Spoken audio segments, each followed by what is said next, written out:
నమస్తే, welcome to Telugu రాజ్యం. నేను సిరి. ఇమ్మంది రవి అందరికీ చాలా సుపరిచితుడే. అయితే ఇప్పుడు పోలీసులకి ఒక బంపర్ ఆఫర్ ఇచ్చారంట. ఇంతకది ఏంటి అనేది మనకి తెలియజేయడానికి మనతో పాటు ఉన్నారు ప్రముఖ సినీ క్రిటిక్ దాసరి విజ్ఞాన్ గారు. నమస్కారం సార్. ఇమ్మంది రవి మనం కొన్ని రోజులుగా చూసుకున్నట్టయితే ఆయన మిడిల్ క్లాస్ వాళ్ళు అయితే చాలా మంది ఆయన హీరోలానే చూసుకుంటున్నారు. అంటే సినిమా విషయానికి వస్తే ఈ ప్రైజెస్ అనేది తట్టుకోలేక మాకైతే ఆయన హీరోనే అన్నట్టు మాట్లాడుతున్నారు. సో అలాంటి ఇమ్మంది రవి గారు మనకి పోలీస్ విచారణలో ఉన్నారు. పోలీసులే ఆయనకు ఒక బంపర్ ఆఫర్ ఇచ్చారంట. ఏంటంటారు అది? ఇమ్మంది రవియో ఇమ్మడి రవియో తెలియదు, వాడి ఇంటి పేరు మనకు వద్దు, ఎందుకంటే రకరకాల మంది ఇబ్బంది పడుతున్నారు. అందుకని చెప్పేసి ఐబొమ్మ రవి అంటే బాగుంది కదా, వాడి పేరు వాడికే. ఐబొమ్మ రవి అనే మనిషి యాక్చువల్గా వాడు చేసిన పని ఏంటంటే ఓటీటీలో వచ్చే సినిమాలని వెంటనే వేగంగా డౌన్లోడ్ చేసి జనాలకి ఫ్రీగా చూపించడం. సినిమా టికెట్ రేట్లతో సంబంధం లేదు. ఇప్పుడు కామన్గా బయట వాళ్ళందరూ వీడు దేవుడు, సూర్యుడు, ధీరుడు అనే ఎదవాళ్ళు ఉన్నారు కదా, ఆడు దొంగతనం చేసి నీకు ఇస్తున్నాడు, నువ్వు తీసుకుంటున్నావు, నీకు సిగ్గు లేక వాడిని పొగుడుతున్నావు.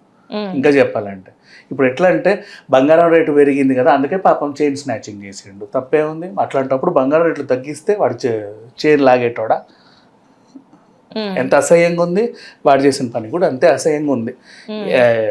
ఇంకా గిపోర్టర్స్ అందరినీ పక్కన పెట్టేస్తే మంచిగా హ్యాక్ చేస్తున్నాడు, చాలా తెలివిమంతుడు, సాఫ్ట్వేర్ రంగంలో మంచి నైపుణ్యం ప్రదర్శించినాడు అని చెప్పి పోలీసులు షాక్ అయ్యి, ఏం రవి నీకు ఒక మంచి జాబ్ ఇస్తాం మా దాంట్లో, ఇట్లా హ్యాకింగ్లు చేసి పెడతావు, ఎందుకంటే సైబర్ నేరాలు రోజు చాలా జరుగుతున్నాయి, నీలాంటి వాడిని మేము హైర్ చేసుకున్నాం అనుకో, వాళ్ళని వేగంగా పట్టుకొని మాకు చెప్తావు కదా, మేము త్వరగా వాటిని నియంత్రించవచ్చు అని చెప్పి పోలీసులు చెబితే, లేదు నేను అట్లా పని చేయలేను, మా నాన్న కూడా పాపం ఎట్లా ఉన్నాడు, 3 పూటలు తింటలేడు, నేను వైజాగ్ వెళ్ళి మా నాన్నని బాగా చూసుకొని మా నాన్న బాగున్నాడు తర్వాత ఆయనకు ఏదో అన్నీ సమకూర్చి మళ్ళీ కరేబియన్ దీవులకి వెళ్ళి అక్కడ ఒక రెస్టారెంట్ పెడతా, మన ఇండియాలో ఏవేవైతే ఫేమస్ మంచి రుచులు ఉంటాయో మన ఇండియన్ హైదరాబాదీ రుచులను అక్కడ వాళ్ళకి నేను పరిచయం చేస్తా. అలా పరిచయం చేసి ఆ రెస్టారెంట్ కూడా ఐబొమ్మ రెస్టారెంట్ అనే పేరు పెడతా, నాకు బాగా కలిసి వచ్చింది ఈ పేరు అని చెప్పేసి పోలీసులతో అన్నట్టుగా ఒక వార్త. ఇది డ్రామా. మరి నీకు రెస్టారెంట్ పెట్టాలి అన్న కోరిక ఉంటే నిన్ను పట్టుకున్నప్పుడే నీ చేతిలో 3 కోట్లు ఉన్నాయి. రెస్టారెంట్కి మహా అయితే ఎంత ఒక గ్రాండ్ రెస్టారెంట్ పెడితే 10 కోట్లు అయ్యాయి అనుకో, పిచ్చ గ్రాండ్, ఓ నిలోఫర్ కేఫ్ రేంజ్లో పెట్టావనుకున్నాం. నీ దగ్గర ఆ డబ్బులు ఉన్నాయి, నువ్వు పెట్టాలనుకుంటే ఎప్పుడో పెట్టుకోవచ్చు, అర్థమైందా? అంత ఇక్కడికి వచ్చి తర్వాత రియలైజ్ అయ్యి నేను వెళ్ళి అక్కడ పని చేసుకుంటా అని చెప్పాల్సిన అవసరం లేదు. జైల్లో ఉన్నప్పుడు ఏంటంటే వీళ్ళు అస్తమాను విచారణకు పిలిచి తీసుకెళ్ళి వస్తుంటారు, అప్పుడు అమాయకత్వం ప్రదర్శిస్తూ ఉంటారు. నేను చాలా మారిపోయానండి, అసలు ఎంత మారిపోయానంటే అంత మార్పు అనే పదానికి నిఘంటు ఓపెన్ చేసి నా పేరే ఉండాలండి అనేలాగా వాళ్ళు మాట్లాడతారు. అదేం లేదు. వాడు నెక్స్ట్ తండ్రిని చూసుకునేవాడైతే 3 పూటలు తినట్లేదమ్మా ఆయన, పెద్ద ఆయన, నువ్వు ఆయన పట్టుకుంటే చూడు, వీడియోలు ఉంటాయి. ఓపిక ఉంటే బయటికి వెళ్ళి ఇంతేదో కొనుక్కుంటున్నాడు, లేదంటే ఇంట్లోనే కూర్చొని ఏదో రకంగా వండుకుంటున్నా, ఏం లే ఇంత తినడానికి ఏముందని చెప్పి 2 ముద్దలు ఏదో పడుతుంది పెరగన్నం ఏదో తినేసి ఉంటున్నాడు. ఎందుకు అంత బతకడం అని ఆలోచిస్తే ఉండే ఆ కొంప కదా, దాన్ని కాపాడుకోవడం కోసం బతుకుతారు అలాంటి వాళ్ళంతా. అంతే. పెళ్ళాం లేదు, కొడుకులు కూడా ఎక్కడెక్కడో ఉన్నారు, నన్ను పట్టించుకుంటాడు ఎవడు లేడు, నేను చచ్చిపోతే ఇది ఏమైపోతుంది, ఎవడు తీసుకుంటాడో, ఆ ఇంటి ఎదురోడు కబ్జా చేస్తాడో పక్కోడు కబ్జా చేస్తాడో అని చెప్పేసి ఈ ఇంటి మీద ఉన్న ఆ చిన్న భూమి మీద ఉండే ఆశలతో వాళ్ళు ప్రాణాలు కాపాడుకోవడానికి ఒక ముద్ద తింటారే తప్పితే అసలు అందరు దూరం అయిన తర్వాత వాళ్ళకి ఏం ఉండదు తెలుసా మైండ్లో. అది సంగతి. ఇప్పుడు ఈయన వెళ్తే వాళ్ళ డాడీ హ్యాపీ ఫీల్ అవుతాడో లేదో తెలియదు, బట్ ఈవెన్ దో వాళ్ళ డాడీ చాలా మంచోడు, తప్పు చేసినోడు ఎవడైనా తప్పేయండి, అరెస్ట్ చేయండి అని మంచిగానే చెప్పాడు. అండ్ ఇప్పుడు లాయర్లేమో అత్యుత్సాహం, ఇట్లాంటి కేసులను వాదిస్తే వాళ్ళు స్టార్లు అవ్వచ్చు అని చెప్పేసి నేనని వెళ్తున్నారు.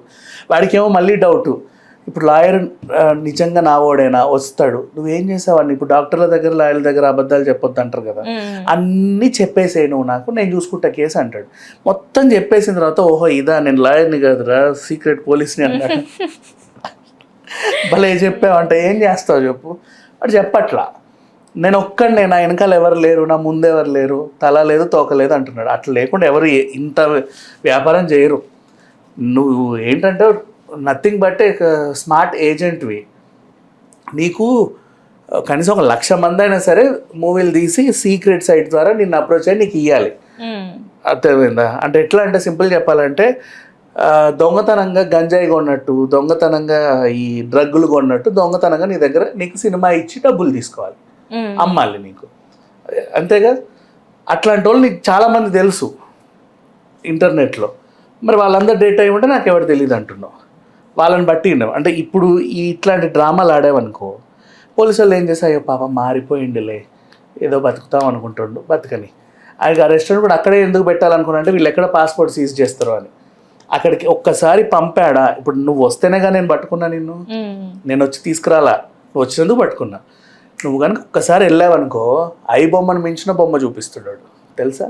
ఇంకా పట్టుకోలేరు, ఎవ్వడు పట్టుకోలేడు. అది ఆడికి తెలుసు ఆల్రెడీ, ఆల్మోస్ట్ తెలుసు. వీళ్ళు ఎన్నిసార్లు కస్టడీకి తీసుకుని అదే అమాయకత్వం ప్రదర్శిస్తారు తప్పితే అసలు నమ్మొద్దు. ఈయనని పాస్పోర్ట్ సీజ్ చేసి ఇక్కడే కొన్నాళ్ళు పెడితే కొన్ని రోజులు ఆ సైట్స్ పనిచేయవు కాబట్టి ఆ డీలర్స్ వెళ్ళిపోతారు. వాళ్ళు ఇంకా ఏదో ఎత్తుక్కుంటారు థర్డ్ పార్టీని. అప్పుడు వీడిని వదిలేసావనుకో మార్కెట్లో, వీడికి ఇప్పుడు టిక్ టాక్ బ్యాన్ చేశాం కాబట్టి ఇన్స్టా రీల్స్ ఫేమస్ అయిపోయాయి. ఇప్పుడు టిక్ టాక్ వచ్చినా ఎవడు పోడు, వాళ్ళు మీతో అలవాటు అయిపోయినాయి కాబట్టి. సో ఇట్లా ఇప్పుడు ఈ వీడిని హ్యాక్ చేసావు, వాళ్ళు థర్డ్ పార్టీస్ ఎత్తుకుంటారు, డీలర్స్ పోతారు. వెళ్ళిపోయాక నువ్వు వీడిని వదిలేసావు అనుకో, మళ్ళీ వీడు వ్యాపారం అప్పటికే కాంపిటీషన్ పెరిగిపోతుంది వీడికి, మళ్ళీ ఐ బొమ్మ వ్యాపారం ఉండదు. అప్పుడు ఇంకేదో బొమ్మ వస్తుంది, మళ్ళీ వాడిని పట్టుకోవచ్చు. అట్లా ఏదో ఒకటి చేయొచ్చు. అంటే ఆల్రెడీ ఒక హ్యాకర్ దొరికాడు కాబట్టి మిగతా హ్యాకర్లను కూడా పట్టుకోవడం కొంచెం సులభం. అంటే ఈయనని విచారణలో ఈయన ఇచ్చిన వివరాలు ఉంటాయి. నేను ఇలా చేశానండి హ్యాకింగ్ అని చెప్పాడు. అలాగే చేయాలని లేదు, అంతకు మించి కూడా వాడికి ఉండొచ్చు. నీకు బేసికే చెప్పొచ్చు. మనకు బేసిక్సే పెద్ద వింత కదా, అమ్మ ఇట్లా చేసినా లేదు కాబట్టి నువ్వు బేసిక్ చెప్తేనే ఏం చేసిండు వీడు, ఇట్లా చేసిండా అని అనుకుంటాం. కానీ అంతకు మించి దాంట్లో పిహెచ్డి లెవెల్ వీడు చదివేస్తున్నాడు ఆల్రెడీ. అండ్ నీకు అది చెప్పినా కూడా ప్రాబ్లం లేదు. ఓ అవునా సరే, దీనికి ఇప్పుడు ఇల్లు ఏం లేదండి ఈ డోర్ నుంచి వచ్చాను, అవునా సరే ఇంటికి తాళం వేయండి అంటారు. నాకు వెనకాల 30 డోర్లు ఉంటాయి, అవునా? అంతే కదమ్మా. ఏం చేసామంటే నేను ఈ ఫోన్లోనేనండి చేసింది అంటావు. సరే ఆ ఫోన్ని సీజ్ చేయండి అంటావు. ఇంకో ఫోన్ నుంచి చేయడవాడు ఉండవా? ఎంతమంది మనిషి 3 ఫోన్లు వాడుతున్నారు. ఇక వీళ్ళకి ఏంటంటే పట్టుకున్నాము, అరెస్ట్ చేసాము, సీజ్ చేసాము, బ్లాక్ చేసాము అంటే ఒక satisfaction. But the person can create multiple, ఎన్నైనా క్రియేట్ చేసుకుంటాడు వాడు. ఇంకా 100 దారులు తెలుసు ఆయనకి, ఆ తెలివి అపారం. అందుకే నీ దగ్గర పని చేయమంటే నువ్వు మహా అయితే 50,000 ఇస్తావో, 1,00,000 ఇస్తావో, వాడికి అవసరం లేదు. అది ఎంత 4 సినిమాలు కొంటే వచ్చేస్తాయి వాడికి డబ్బులు, అంతేనా? మరి ఒక బెట్టింగ్ యాప్ ఎవడో వచ్చి డబ్బులు ఇస్తే వచ్చేస్తుంది. ఇది వీడు కనుక కరేబియన్కి వెళ్తే ఎవరు పట్టుకోలేరు. వై? బికాజ్ ఇక్కడ ఈ కేసులో ఇతను క్రైమ్ చేశాడని నువ్వు అంటున్నావు. ఏ లొకేషన్లో క్రైమ్ చేశాడు ఇంతవరకు అది తెలియదు అసలు ఎక్కడ ఉంది. కరేబియన్ నుంచే చేశాడులే. ఏ లొకేషన్లో క్రైమ్ చేశాడు? ఇండియాలో చేశాడని నువ్వు అన్నావు అనుకో ఫర్ ఎగ్జాంపుల్, లేదా కరేబియన్ నుంచి చేశా అంటాడు. కరేబియన్ నుంచి చేసే ఆ లొకేషన్లో ఈ క్రైమ్ ఇక్కడ నిషేధం, అక్కడ నిషేధమా కాదా అని అడుగుతాడు. ఒకవేళ నిషేధం కాదంటే వాడు క్రైమ్ చేయనట్టే కదా. అంతే కదా. నీకు అర్థమైందా? మీ ఇవన్నీ హ్యాక్ చేశాడు, అది మీరు కంట్రోల్ చేసుకోవాలి. ఇప్పుడు ఇవాళ రేపు ఎట్లుందంటే అదేంటిది, ఒకడు మోసం చేశాడు వాడికి తెలివి ఉంది కాబట్టి మోసం చేశాడు, నీకు తెలియలేదు కాబట్టి మోసపోయాడు. తెలివి లేకపోవడం నీ తప్ప వాడి తప్ప? నా తప్పే కాబట్టి మోసపోవడం నాదే మిస్టేక్. ఇప్పుడు ఇట్లా వస్తుంది ఈ కేసు. మీకు సినిమాలను కాపాడుకునే ఇది లేదు కాబట్టి, సెక్యూరిటీ లేదు కాబట్టి వాడు ఈజీగా దొంగలించగలిగాడు. రైట్.